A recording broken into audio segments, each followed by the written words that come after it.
တခါတော့ကမြို့တစ်မြို့မှာသူတစ်ပါးမကောင်းကြောင်းအတင်းအဖျင်းတွေလိုက်ဖို့တက်တဲ့ဒေါ်ဘူးမဆိုတဲ့အမျိုးသမီးတစ်ယောက်ရှိတဲ့ကွယ်သူဟာသူတစ်ပါးရဲ့အားနည်းချက်မကောင်းကွက်တွေကိုရှာဖွေဆက်စုပြီးပုံကြီးကျယ်ပြောဆိုတတ်တယ်လို့အလွန်ခင်မင်ကြတဲ့မိတ်ဆွေတွေကြားကုန်းချောကုန်းတိုက်တက်သူဖြစ်လို့ခဏခဏယုံရောက်ကြရောက်တဲ့အထိဖြစ်ရတဲ့ကွယ်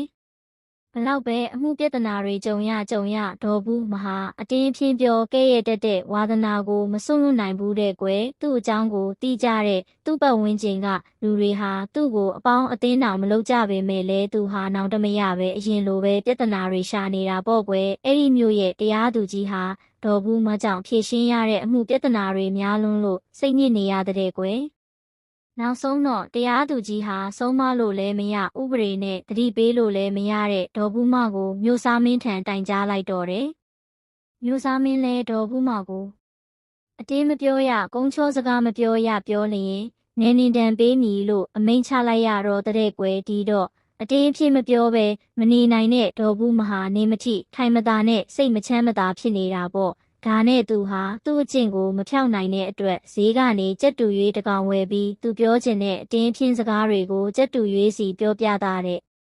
သူပြောတဲ့အကြောင်းတွေထဲမှာနေနေတန်ပေးမည်လို့အမိန့်ထုတ်ထားတဲ့မျိုးစားမင်းအပေါ်မကျေနပ်ချက်တွေလည်းပါနေတာပေါ့ဝယ်သူဝါဒနာအတိုင်းသူပြောချင်တဲ့စကားတွေကိုကြက်တူရွေးစီပြောရင်းအချိန်တွေကြာလာတာကိုဒေါ်ဘူးမကသတိမထားမိဘူးတဲ့ကွယ်ဒီလိုနဲ့တနေ့မှာမျိုးစားမင်းဟာမျိုးရဲလှဲ့လေရင်အတင်းအဖြစ်ပြောရတာဝါဒနာပါတဲ့ဒေါ်ဘူးမနေထိုင်ရာရက်ွက်ထဲရောက်လာခဲ့တယ်။အဲ့ဒီအခါဒေါ်ဘူးမရဲ့ကြက်တူရွေးဟာနှောင်အိမ်ထဲကနေ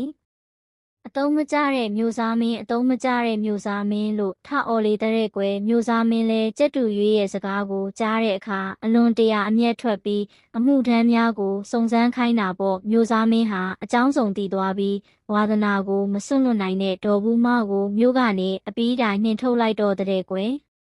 အဲ့ဒီအချိန်ကစပြီးမျိုးစားမင်းရဲ့မြို့မှာအတင်းဖြင်းပြောတဲ့သူတယောက်မှမရှိတော့ဘူးတဲ့ကွယ်မြို့ကလူတွေဟာတယောက်ရဲ့အားနည်းချက်လျှို့ဝှက်ချက်မကောင်းကွက်တွေကိုအပြစ်မဆိုပဲအချင်းချင်းကူညီရိုင်းပင်းစိတ်နဲ့နေထိုင်ကြတဲ့အတွက်မြို့သူမြို့သားအားလုံးစိတ်အေးချမ်းသာစွာနေထိုင်သွားကြတဲ့ကွယ်